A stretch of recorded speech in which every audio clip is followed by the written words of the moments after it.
जोंनि BPF हान्जाया BTCनि गासिबो जाथि जनगोष्ठीखौ लानानै थांनाय 1 तारिख जुलाइनिफ्राय अदालगुरियाव गोदानै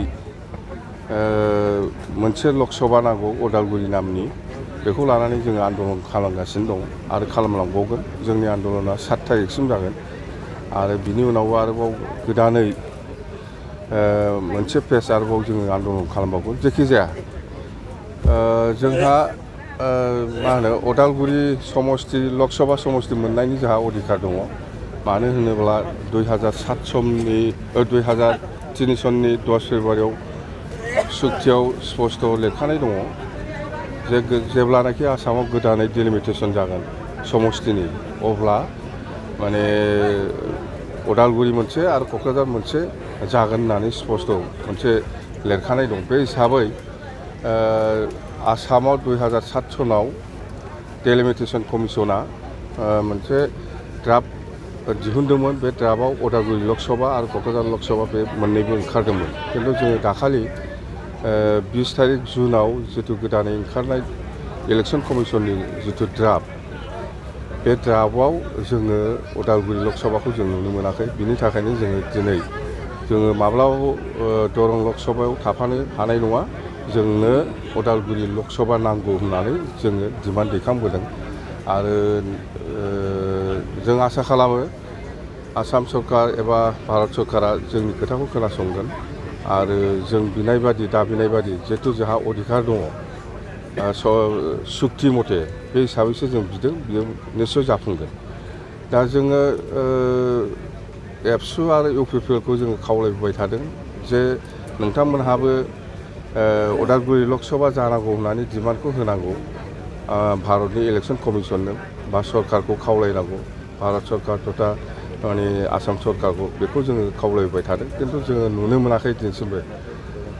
नुनायाथ' जों बहा नुनो बिथांमोना 20 तारिख जुनाव बे ड्राफ्टखौ ओंखारनाय लोगो लोगोनो बिथांमोना बमासो गावदों फुरथि खालामदों जादों लोंदों रंजादों।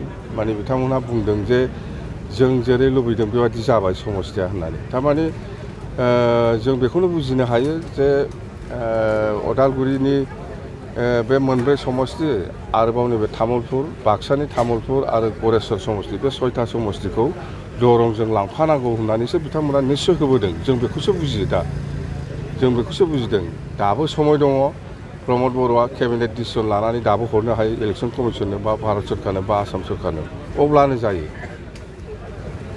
बा फैगौ एसेम्ब्लिनि 11 तारिखआव जितु एसेम्ब्लि जागोन बेवहायबो बिथांमोना सावरायलायनानै मोनसे डिसिसन हरनो हायो जे जोंनो अदालगुरि समस्ति लकसभा समस्ति नांगौ होननानै। खिन्थु बिथांमोनखौ जोङो बेबादि मावगोनखौ जों नुहुराखै। मावनायाथ' बाद हो जोङो बिटिसिनि भबिष्यतनि खोथाखौ जों सिन्था खालामदों। बिथांमोना जेखिया पार्टिया जेखियानो जाया मानो जों खावलायदों बिटिसिनि भबिष्यतनि खोथा दङ। 25 बोसोर 30 बोसोर गोदोनानै थालांबावगोन बे समस्तिया। ओंखायनो बारे बारे जों खावलायबोदोंमोन खिन्थु बिथांमोना मावगोनखौ जोङो आसा खालामाखै। दा आङो मथथे जोङो थाबैनो नैबे 7 तारिखनि उनाव दिल्लीयाव थांनाय जागोन। इलेक्शन कमिसननो जोङो मेम'रेन्डामखौ हैगोन भारत सरकारनोबो होगोन आसाम सरकारनोबो हरगोन जे थांनाय 2003 सननि सुक्ति मथे जितु समस्ति जानांगौ बे हिसाबै जोंनो बानायनानै होनांगौ होननानै। प्रमद बर'आ मावनायाथ' बहुद गोजाननि खोथा मावखाया बियो आं मिथिगौ बियो खुनुदिन मावनाय नङा। बेवहाय जोङो एसेम्ब्लि हिसाबै जोङो 15था मोननो हाबाय बेखौ जोङो बिराद मोजां मोनदों बरायदों। माखासे गामिफ्रा एसे हाबसन हाब्रब जादों बेखौ 11 तारिखसिम समय दङ क्लेम आरो अबजेक्सन बेखौ जों होगोन। बेसेबां जायो जाया जायखिया बेखौ इलेक्शन कमिसना जोंनो समय होखादों 11 तारिखनि गेजेराव बबे गामिखौ नांगौ बबे एरियाखौ नाङा बिनि सायाव क्लेम अबजेक्सनखौ होनो हायो 11 तारिखसिम।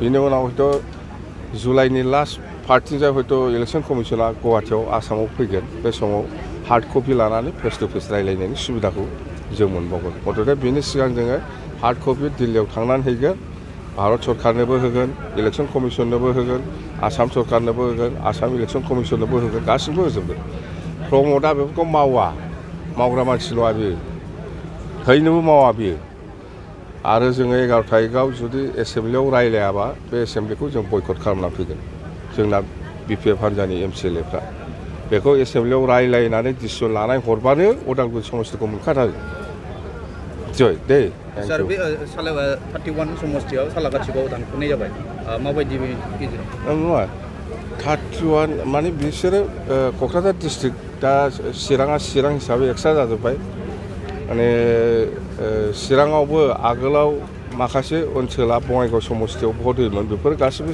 चिराङाव फैजोब्बाय मथथे खथानि मिनास जाजोब्बाय दा लकसभायाबो बेबायदि जानांगौमोन दिनै एसेम्ब्लिया जेरै जादों एसेम्ब्लि सिटआ जेरै जादों माने लकसभा सिटआव बिदिनो जानांगौमोन खिन्थु बेखौ दिनै खालामाखै प्रमद बर'आ उल्था आसामावसो फाथायहरदों दे गाहाय गोरोन्थिया सोरनि गोरोन्थियाथ' प्रमद बर'मोननिब्रा बरायबायना बिसोरो थारमाने बिसोरनो होदों भुलाथ' प्रमद बर'मोननि एबसुनि बिसोरो बमा गावनानै पार्टि जानाय माने थारमाने बिसोरनो बानायनो होदों होननाय जाबाय नङाबा मानो बरायनानै पार्टि जाखो बिसोरलाय भुला दा उदालगुरि लकसभा मोनैनि आसल षड़यन्त्रखारि आसल भुला जाहैबाय एबसु आरो UPPL रावबो नङा बिसोरनि थाखायनो बे जादों थेंक इउ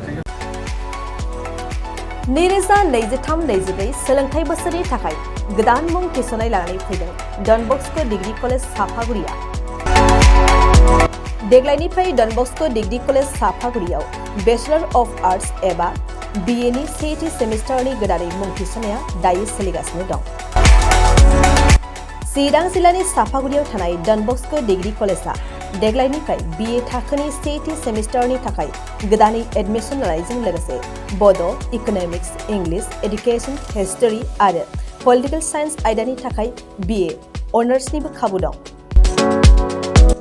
गोग्गो सोलोंथाइनि थासारिजों लोगोसेयैनो डन बस्को डिग्री कलेज साफागुरियाव आलादायै हौवा हिन्जावनि थाखाय हस्टेलनि खाबुबो दं जुदि फरायसाफोरा डन बस्को डिग्री कलेज साफागुरियाव BA सेथि सेमिस्टारनि थाखाय गोदानै एडमिशन लानायनि सायाव आबुं बाथ्राखौ मिन्थिनोब्ला नैबे मबाइल नम्बर 9365551959 आव थोंजों सुला लानो हागोन